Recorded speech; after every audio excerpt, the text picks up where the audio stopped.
விளையாட்டா இருக்காத, கரியரே போயிடும். இந்த வார்த்தையை கண்டிப்பா ஒரு தடவையாச்சும் உங்களோட லைஃப்ல நீங்க கேட்டிருப்பீங்க. ஆனா நான் சின்ன வயசுல எப்படி ஒரு விளையாட்டை கரியராவே மாத்தலாம்னு சொல்லிட்டு நான் யோசிச்சுட்டு இருந்தேன். சின்ன வயசுல கிரிக்கெட்ன்றது எனக்கு ஒரு ஹாபி மட்டும் கிடையாது, அதுதான் என்னோட ஃபர்ஸ்ட் கிளாஸ் ரூமே. மத்தவங்க அவங்களோட பிளே டைம்ல அவங்க கிரவுண்டை பார்த்தாங்க, ஆனா என்னோட லைஃபே நான் வந்து கிரவுண்டா தான் பார்த்தேன். சின்ன பையனா இருந்தாலும் என்னோட மைண்ட் ரொம்பவே கிளியரா இருந்துச்சு, ஸ்போர்ட்ஸ் தான் என்னோட லைஃப்.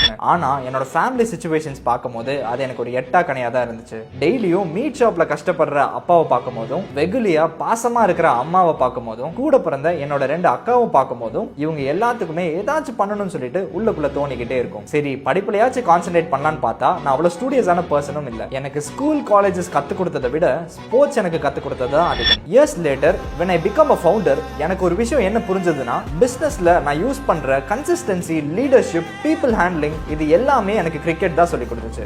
எஸ், கிரிக்கெட் என்னோட கேரக்டரை சேஞ்ச் பண்ணுச்சு. அந்த கேரக்டர் என்னோட மைண்ட் செட்டை சேஞ்ச் பண்ணுச்சு. அந்த மைண்ட் செட்னால தான் இப்போ நான் உங்க முன்னாடி ஒரு ஆண்டர்பிரனரா இருக்கேன். Yes, cricket is not just a game. It's where ordinary kids learn extraordinary life lessons. என்ன மாதிரி ஒரு ஸ்போர்ட்ஸ் பர்சனுக்கு நான் சொல்ல வருது என்னன்னு கண்டிப்பா புரியும். உங்களோட சர்க்கிள்ல ஸ்போர்ட்ஸ் தான் லைஃப் அப்படின்னு சொல்ற உங்களோட ஃப்ரெண்டுக்கு இந்த வீடியோவை ஷேர் பண்ணுங்க.